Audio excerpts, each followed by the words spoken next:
মহাদেব এখন বাজে হচ্ছে দুটো ভাই, অলমোস্ট 2:10 সময় আমরা আমাদের গাড়ি পার্কিং করে এখন যাচ্ছি সঙ্গমের উদ্দেশ্যে। এখন বাজে 4টে, ভোর 4টে। এইটা আমাকে ধরিয়ে দিয়েছে দাঁতন, এটা দিয়ে দাঁত মাজতে হবে, তারপর আমরা সঙ্গমের কাছে যাব। তারপর আজ এই কুম্ভ মেলার জার্নিটা শুরু হচ্ছে আমার বাড়ির ছাদ থেকে। আমি ছাদের মধ্যে পায়চারি করছিলাম আর ভাবছিলাম আমি যাব কি করে, কারণ আমার মধ্যে ছিল যাওয়ার অদম্য ইচ্ছা।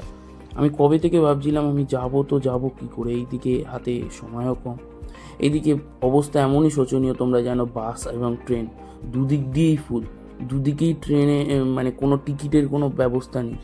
তো আমার হাতে দুদিনের সময়, দুদিনের ছুটি কোম্পানির কাছে কোনোরকমভাবে অ্যারেঞ্জ করি, আর এদিকে যাওয়ারও ইচ্ছা রয়েছে। আলটিমেটলি আমি শেষমেশ যেতে পারি। তো আজকে সেই জার্নিটাই তোমাদের সঙ্গে শেয়ার করব। তো ভিডিওটা সঙ্গে থাকো আর দেখতে থাকো কি হয়। আগে ফগি ওয়েদারে 4:56 আমাদের জার্নি স্টার্ট। দেখি করার মধ্যে পৌঁছাতে পারি।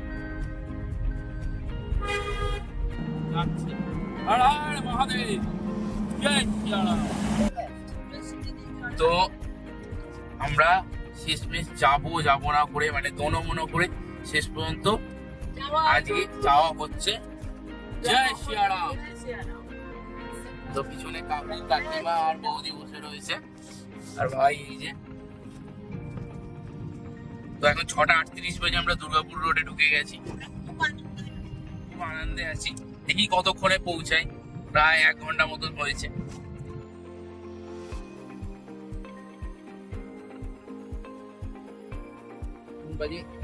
এখন 11:08, ঠিক আছে।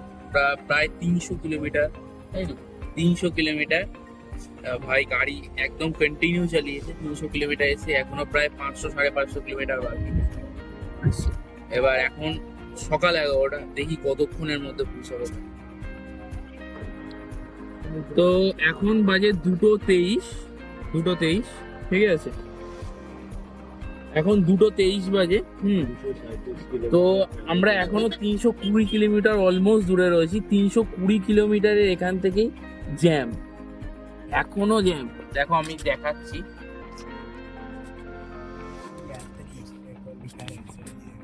দেখো কত জ্যাম, দেখো চারদিকে গাড়ি। এখন আমরা 320 কিলোমিটার দূরে রয়েছি, তাতেই এত জ্যাম, ঠিক আছে। তার মানে আগে কি হবে, তাই না ভাই? এক একজন এই দিক দিয়ে যাচ্ছে, এই দিক দিয়ে গিয়ে ওই রাস্তাটা দিকে আবার ঘুরে আসছে। মানুষজন কি করবে, ওই দেখো যে যার মতন ঢুকে যাচ্ছে। দেখো জ্যাম, দেখো জ্যাম, আরে বাপরে। এখন বাজে 2:23, তার মানে এখন জ্যাম এত। 320 কিলোমিটার আমরা দূরে রয়েছি প্রয়াগরাজ থেকে। তারপরে এরপরে তো কি হবে তার থেকে জানি না আমরা। কি টায়ার্ড লাগছে,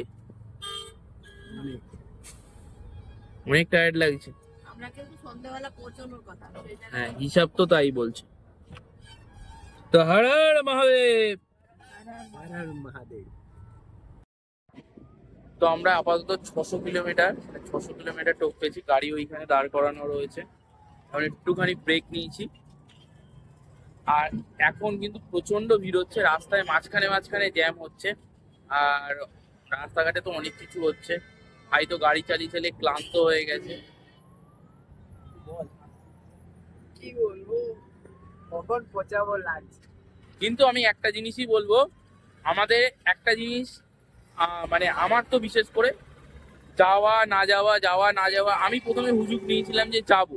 ভাইরা প্রথমে বলেছিল যাবে না, প্রথমে আমি বলেছিলাম যাবো, কিন্তু এই হচ্ছে না হচ্ছে 3-4টে প্ল্যান ক্যান্সেল হয়েছে, সব বাবার ইচ্ছা। লাস্টে বলেছি বাবা তুমি যদি চাও তুমি নিজেই ডেকে নেবে। তো শেষমেশ যাওয়া হচ্ছে। তো চলো।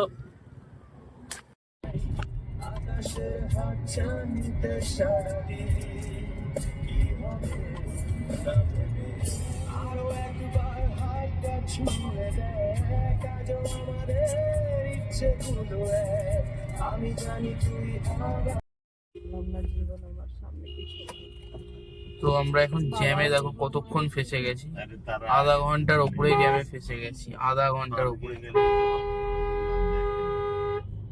তো গাড়ি এই নিয়ে 3-4 বার হলো আমরা ফেসে গেছি জ্যামে, 3 বার। এই যে আমাদের প্রাইম ড্রাইভার, প্রাইম ভাই আমার এটা pro pro pro pro pro edition. বল প্রো কত 0.0? প্রো 4.0।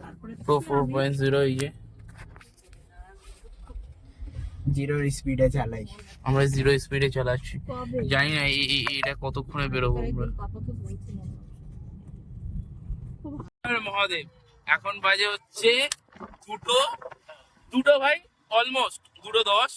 2:10-এর সময় আমরা আমাদের গাড়ি পার্কিং করে এখন যাচ্ছি সঙ্গমের উদ্দেশ্যে। দাদা রয়েছে, দাদা নিয়ে যাবে। এখানে টোটাল আমরা 5 জন, টোটাল 600 টাকা নিচ্ছে দাদা। 600 টাকায় আমাদের সঙ্গমের ওখানেই ছেড়ে দেবে। ওখান থেকে ত্রিবেণী সঙ্গম, বেশি দূর না দাদা। এবার দেখি কোন সঙ্গমে এখানটায় ছাড়ে। এতই ঠান্ডা লেগেছে, আমি কিছু নিয়ে আসিনি। দেখো কোনো রকম ভাবে ছোপ মুখ করে আসছে। আর এখানে কিন্তু প্রচন্ড ভিড়। যারা ভেবেছিল 15 তারিখের পরে আসবে, ভিড় হবে না, এটা ভুল। কিন্তু আজকে কিন্তু ভিড় প্রচন্ড রয়েছে। দেখা যাক সামনে কতটা ভিড়। অ্যাটলিস্ট অলমোস্ট 20 ঘন্টা মতন টাইম লেগেছে আমাদের আসতে। 20 ঘন্টারও বেশি। তো রাস্তায় অনেক জায়গায় দাঁড়িয়েছি। তো এখন যাওয়া যাক। তো অবশেষে এত কষ্ট করে আমরা যে কুম্ভ মেলায় এসেছি, এটাই আমার কাছে বিশাল একটা বড় পাওয়া। তো জয় শিবশম্ভু। তো আমরা ইতিহাস দেখলে জানা যেতে পারে যে হিন্দু পুরাণ অনুসারে বিষ্ণু অমৃত বা অমরত্বের পানীয় বিন্দু একটি কুম্ভপাত্রে বহন করার সময় 4টি স্থানই পড়েছিল। প্রয়াগরাজ সহ এই 4টি স্থানকে বর্তমান সময়ে কুম্ভ মেলার স্থান হিসাবে চিহ্নিত করা হয়। প্রয়াগরাজের নদীর ধারের মেলাটি শতাব্দী প্রাচীন, তবে কুম্ভ পুরাণ এবং প্রায় একটি 12 বছর পুরনো চক্রের সাথে এর যোগসূত্র 19 শতাব্দী। প্রয়াগরাজের পুরোহিতরা হরিদ্বার কুম্ভ মেলা থেকে গুলি গ্রহণ করেছিল এবং তাদের স্থানীয় মাঘ মেলায় প্রয়োগ করেছিল, যা একটি বার্ষিক উৎসব।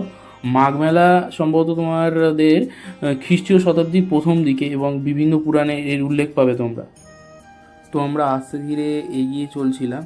আমরা 12 নম্বর গেট থেকে সোজা ঢুকে যাচ্ছিলাম, মানে সোজা ঢুকে মেন যে ত্রিবেণী সঙ্গম রয়েছে সেখানে যাচ্ছিলাম। সেখানে মানে এই সমাবেশের কোটি কোটি ভক্ত হলো গঙ্গা, যমুনা এবং রহস্যময় সরস্বতী নদীতে স্নান যদি করি। হিন্দু মতে এটি অনেক পবিত্র বলে মনে করা হয়। এর আত্মার পরিশুদ্ধি এবং মোক্ষ বা মুক্তি অর্জনের পথে প্রতীক। দেখো এই রাস্তা দিয়ে আমরা হেঁটে যাচ্ছিলাম। এখান থেকে সোজা একটা ব্রিজ টাইপের করেছে, ব্রিজ করে মানে আমরা যদি ওই পারে যাই ওখানেই হচ্ছে মেন সঙ্গম। ওর 4টে এইটা আমাকে ধরিয়ে দিয়েছে দাঁতন, এটা দিয়ে দাঁত মাজতে হবে। তারপর আমরা সঙ্গমের কাছে যাব, তারপর স্নান করব। প্রায় ভোর যতটা স্নান করে ততটা আগে বেরিয়ে যাব। এখন দেখতেই পাচ্ছি এখন 4টে বাজে, ঠিক আছে। এই যে কাকিমা এসে গেছে দাঁতন নেওয়ার জন্য, ঠিক আছে। আর এখনো কিন্তু ভিড় আছে, প্রচন্ড ভিড়। সবাই ভেবেছিল 15 তারিখের পর খালি হবে, কিন্তু 15 তারিখের পর খালি হওয়া আমি যতটুকু দেখেছি ভিড় কিন্তু ভালোই, এখনো পর্যন্ত ভিড় ভালো। এখন ভোর 4টে বাজে, ভাবো সকাল হলে তার মানে কতটা ভিড় বাড়বে। তো এখন দাঁতনটা মাঝি আর সঙ্গমের দিকে চল। ডেফিনিশন এখন অলমোস্ট 4:30 বা 4:45 বাজতে যায়, কিন্তু এখানে ভিড়টা থেকে তোমার মনেই হবে না এত ভিড়। হাঁটতে হাঁটতে না কাকুর একটা মানে পায়ে শীত টান ধরেছিল, তার জন্য এখানে বসেছিল। আমরা একটুখানি বসে রেস্ট নিচ্ছিলাম, কিন্তু এই বসে রেস্ট নেওয়ার চক্করে আরও একটা বড় প্রবলেম হয়ে গেছে। কি এই যে দেখতে পাচ্ছ এত ভিড়, আমরা ভেবেছিলাম হয়তো ভোরবেলা হলে ভিড়টা কমবে, কিন্তু আমরা যেটা ভেবেছিলাম তার উল্টো হয়েছিল। এটা দেখো নন্দী দেওয়ার চলে এসছে। আমরা যেটা ভেবেছিলাম তার উল্টোটা হলো কেন, আরও তার থেকে বেশি ভিড়। আর এটাই হচ্ছে গঙ্গা, যমুনা, সরস্বতী। এখান থেকে আর বেশি দূর না সঙ্গম। তো আমরা এই মুখটায় চলেই এসেছিলাম। আর এখানে এত পরিমাণ ভিড় ছিল, এর জন্য উত্তরপ্রদেশ সরকার বিভিন্ন মানে উন্নত পরিষ্কার পরিচ্ছন্ন বজায় রাখার জন্য খুব 7,000 কোটি টাকার বেশি ব্যয় করেছিল এবং নদীর পরিচ্ছন্নতার জন্য উত্তরপ্রদেশ সরকার 500 জন বিশেষ গঙ্গা প্রহরী নিয়োগ করে, যাতে কেউ গঙ্গায় যদি চান করতে করতে কিছু হয় যাতে যতটা সামাল দেওয়া যায়। আর এরা এখানে স্নান করছিলাম, জয় শিব সঙ্গী। এখানে যাতে স্নান করার সময় একটা প্লাস্টিকের টাইপের দেখতে পারে যাতে গঙ্গার তারা ওই পারে না যেতে পারে। আর স্নান করার যদি মেইন জিনিসটা দেখো অমৃত স্নান, সেটা হবে পৌষ পূর্ণিমার, যেহেতু তোমার পৌষ পূর্ণিমা আছে, মকর সংক্রান্তি, মৌনী অমাবস্যা, বসন্ত পঞ্চমী, মাঘী পূর্ণিমা এবং মহাশিবরাত্রি লাস্ট। আর এইগুলো যথাক্রমে 13, 14, 29শে জানুয়ারি এবং 12 এবং 26শে ফেব্রুয়ারি অবধি লাস্ট। কিন্তু আমরা ভেবেছিলাম আমরা 15 তারিখের পর যাব, 15 তারিখের পর ভিড়টা হয়তো একটুখানি কম পাবো, কিন্তু জিনিসটা উল্টো হয়েছে, ভিড়টা কিন্তু বেশি ছিল। যেহেতু এখন টাইমটা শেষের দিকে, এবার মানুষ যেটা ভাবছে আমি মেন স্পেসিফিক দিনে আমি যেতে পারিনি, কারণ এত ভিড়। ফার্স্ট সেকেন্ড রিজন কাজের চাপ ছিল। যাই হোক, যা করেছি মহাদেবকে ডেকেছি, মহাদেব ইচ্ছা পূরণ করেছে। তো হর হর মহাদেব, জয় শিব শম্ভু। এবার টুকটুক গতিতে বাড়ি ফেরার পালা। আস্তে ধীরে করে আমরা এবার বাড়ির পথে যাব। মহাকুম্ভ স্নান কমপ্লিট। এখন 8টা বাজে, সকাল 8টা। এখন 8টার সময় এত ভিড়, আমি জানি না বেলা বাড়ার সঙ্গে সঙ্গে আরও কত ভিড় হবে। তো যাওয়ার পথে হনুমানজির মন্দির পড়েছিল, এই মন্দিরটা অবশ্যই ভিজিট করো। আমি ভিজিট করতে পারিনি, আমি বাইরে থেকেই দর্শন করেছি। জয় শ্রী হনুমান। কারণ এত ফার্স্ট কথা এত ভিড়, সেকেন্ড কথা কাকুর শরীরটাও ভালো ছিল না, অনেক কষ্টে সিস্টা আনতে হচ্ছিল, কাকুর পায়ে প্রচণ্ড লেগেছিল। তারপরে 15 কিলোমিটার দূরে গাড়ি, ভাই মাথাই নষ্ট ভাই। সে যে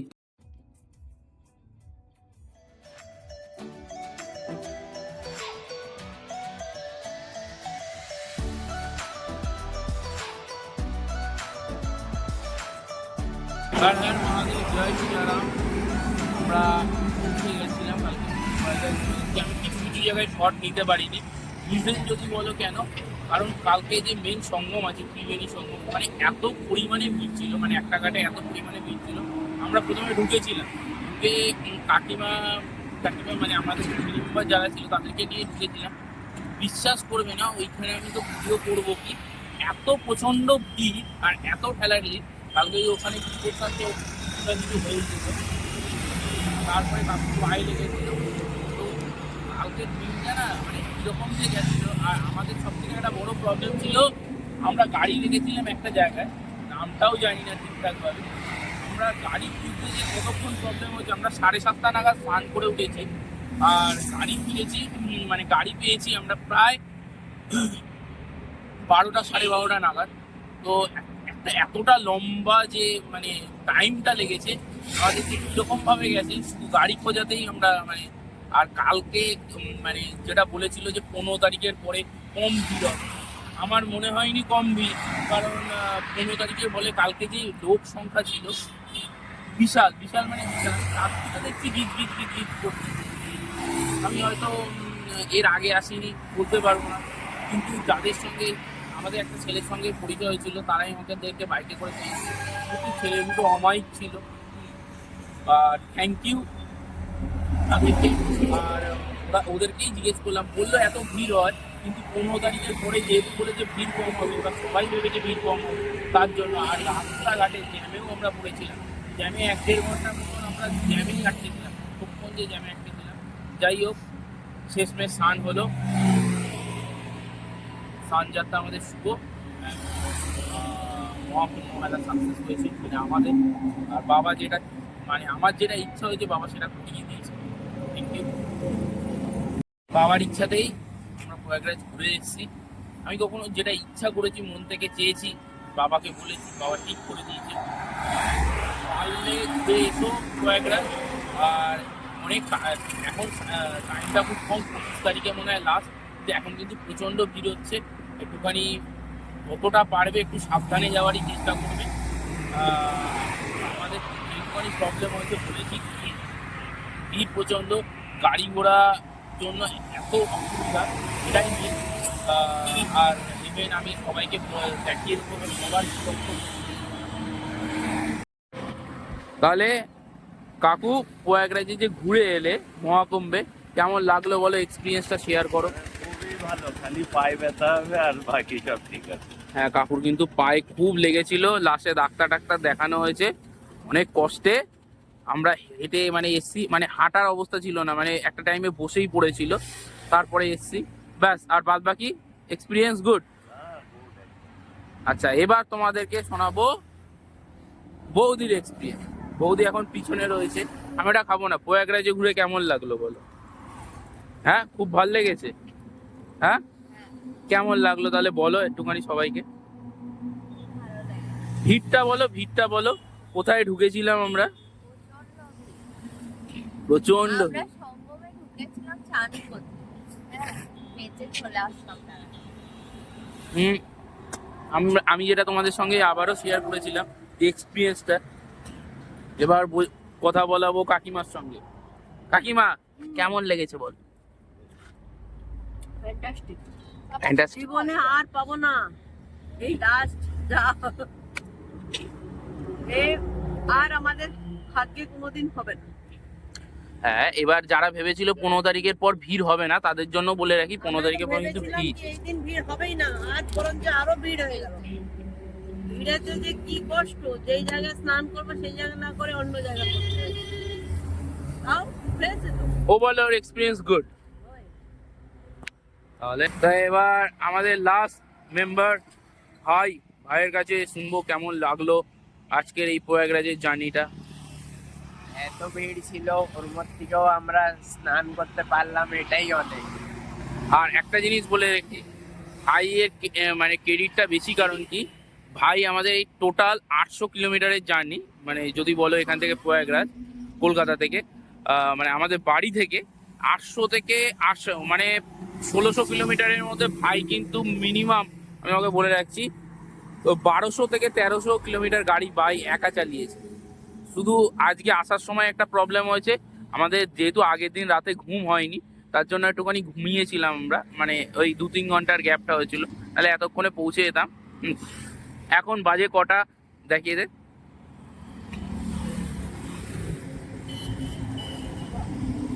এখন বাজে 8:42 বাজে এখন। তো আমরা এখন দুর্গাপুর ঢুকে গেছি, আর ধরে রাখো 2-3 ঘন্টা লাগবে, 2-3 ঘন্টার মধ্যে আমরা পৌঁছে যাবো। 12টার মধ্যে ঘরে শুয়ে থাকবো। তো হর হর মহাদেব। আর ওভারঅল এক্সপিরিয়েন্স গুড। কাউকে কিছু শেয়ার করবে? বাস এটাই কি জলদি চলে যাও, এই সময়টা আর কোনোদিন আসবে না। হ্যাঁ, আর 25 তারিখ লাস্ট ডে। তো টাটা।